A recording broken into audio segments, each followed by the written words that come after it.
Évangile de Jésus-Christ selon saint Marc.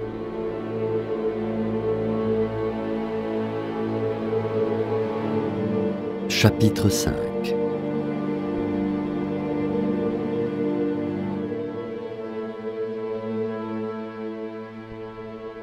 Ils arrivèrent sur l'autre rive, de l'autre côté de la mer de Galilée, dans le pays des Géraséniens. Comme Jésus sortait de la barque, aussitôt un homme possédé d'un esprit impur s'avança depuis les tombes à sa rencontre.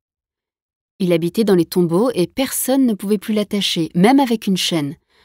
En effet, on l'avait souvent attaché avec des fers aux pieds et des chaînes, mais il avait rompu les chaînes, brisé les fers, et personne ne pouvait le maîtriser. Sans arrêt, nuit et jour, il était parmi les tombeaux et sur les collines, à crier et à se blesser avec des pierres. Voyant Jésus de loin, il accourut, se prosterna devant lui et cria d'une voix forte : « Que me veux-tu, Jésus, Fils du Dieu Très-Haut ? Je t'adjure par Dieu, ne me tourmente pas. » Jésus lui disait en effet : « Esprit impur, sors de cet homme. » Et il lui demandait : « Quel est ton nom ? » L'homme lui dit : « Mon nom est Légion, car nous sommes beaucoup. » Et il suppliait Jésus avec insistance de ne pas les chasser en dehors du pays. Or, il y avait là, du côté de la colline, un grand troupeau de porcs qui cherchait sa nourriture. Alors, les esprits impurs supplièrent Jésus : « Envoie-nous vers ces porcs, et nous entrerons en eux. » Il le leur permit. Ils sortirent alors de l'homme et entrèrent dans les porcs. Du haut de la falaise, le troupeau se précipita dans la mer. Il y avait environ 2000 porcs, et ils se noyaient dans la mer. Ceux qui les gardaient prirent la fuite. Ils annoncèrent la nouvelle dans la ville et dans la campagne, et les gens vinrent voir ce qui s'était passé. Ils arrivent auprès de Jésus. Ils voient le possédé assis, habillé, et revenu à la raison, lui qui avait eu la légion de démons. Et ils furent saisis de crainte. Ceux qui avaient vu tout cela leur racontèrent l'histoire du possédé et ce qui était arrivé au porc. Alors, ils se mirent à supplier Jésus de quitter leur territoire. Comme Jésus remontait dans la barque, le possédé le suppliait de pouvoir être avec lui. Il n'y consentit pas, mais il lui dit : « Rentre à la maison, auprès des tiens. Annonce-leur tout ce que le Seigneur a fait pour toi dans sa miséricorde. » Alors l'homme s'en alla.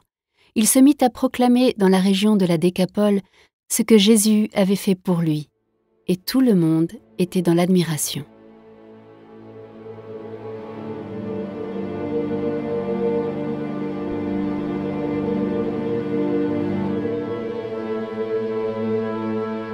Jésus regagna en barque l'autre rive, et une grande foule s'assembla autour de lui. Il était au bord de la mer. Arrive un des chefs de synagogue, nommé Jaïr. Voyant Jésus, il tombe à ses pieds et le supplie instamment. « Ma fille, encore si jeune, est à la dernière extrémité. Viens lui imposer les mains pour qu'elle soit sauvée et qu'elle vive. » Jésus partit avec lui, et la foule qui le suivait était si nombreuse qu'elle l'écrasait. Or une femme, qui avait des pertes de sang depuis 12 ans, elle avait beaucoup souffert du traitement de nombreux médecins et elle avait dépensé tous ses biens sans avoir la moindre amélioration. Au contraire, son état avait plutôt empiré. Cette femme donc, ayant appris ce qu'on disait de Jésus, vint par derrière dans la foule et toucha son vêtement. Elle se disait en effet : « Si je parviens à toucher seulement son vêtement, je serai sauvée. » À l'instant, l'hémorragie s'arrêta, et elle ressentit dans son corps qu'elle était guérie de son mal. Aussitôt, Jésus se rendit compte qu'une force était sortie de lui. Il se retourna dans la foule et il demandait : « Qui a touché mes vêtements ?» Ses disciples lui répondirent : « Tu vois bien la foule qui t'écrase et tu demandes qui m'a touché ?» Mais lui regardait tout autour pour voir celle qui avait fait cela. Alors la femme, saisie de crainte et toute tremblante, sachant ce qui lui était arrivé, vint se jeter à ses pieds et lui dit toute la vérité. Jésus lui dit alors : « Ma fille, Ta foi t'a sauvé. Va en paix et sois guéri de ton mal. » Comme il parlait encore, des gens arrivent de la maison de Jaïr, le chef de synagogue, pour dire à celui-ci « Ta fille vient de mourir. À quoi bon déranger encore le maître ?» Jésus, surprenant ces mots, dit au chef de synagogue « Ne crains pas, crois seulement. » Il ne laissa personne l'accompagner, sauf Pierre, Jacques et Jean, le frère de Jacques. Ils arrivent à la maison du chef de synagogue. Jésus voit l'agitation et des gens qui pleurent et poussent de grands cris. Il entre et leur dit « Pourquoi cette agitation et ces pleurs ?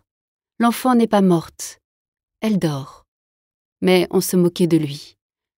Alors il met tout le monde dehors, prend avec lui le père et la mère de l'enfant et ceux qui étaient avec lui.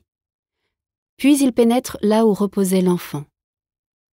Il saisit la main de l'enfant et lui dit « Talitha koum », ce qui signifie « Jeune fille, je te le dis, lève-toi ». Aussitôt la jeune fille se leva et se mit à marcher. Elle avait en effet 12 ans. Ils furent frappés d'une grande stupeur. Et Jésus leur ordonna fermement de ne le faire savoir à personne. Puis il leur dit de la faire manger.